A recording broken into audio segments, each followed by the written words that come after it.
Tayo sa puno ng orange. Ayun, may nakita akong bunga. Ayun, pipitasin natin yung bunga. Ayun guys, ayan, parang mag-isa lang. Ayun, mayroon pa hilaw. Ayun, napakinabangan ko rin yung araw-araw kong pagdaan dito. Ayan, nakakuha ako ng bunga ng orange. Ayun, malapit lang siya dito sa mga bulaklakan. Oh. Ano, video ko lagi ng mga bulaklak. Ayun, ito yung puno ng orange. Ayun, ayun, ayun, malaki na siya. Ayan, thank you Ditch. Ayun o, daming bunga.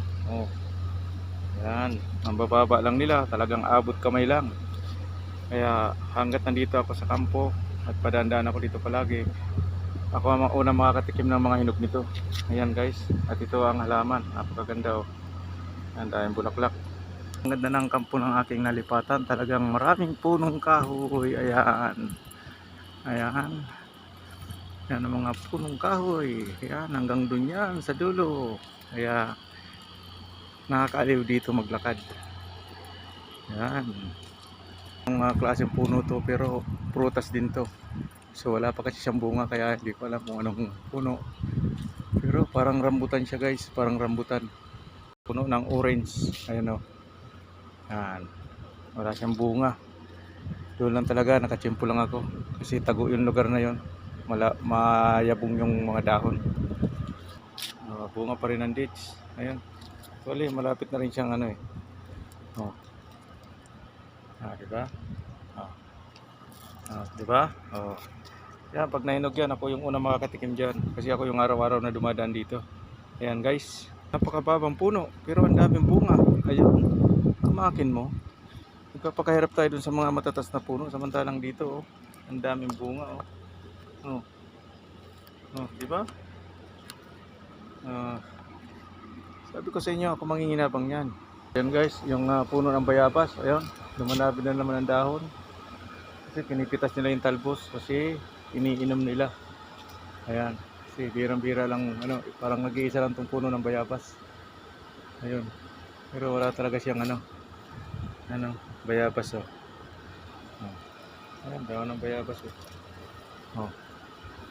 Ayan, bunga ng dates. Ayun, talagang tumpok-tumpok. Oh. Ayan, maganda ito guys kasi tago.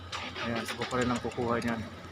Hintay lang natin mainog. Siguro by September hinog na yan.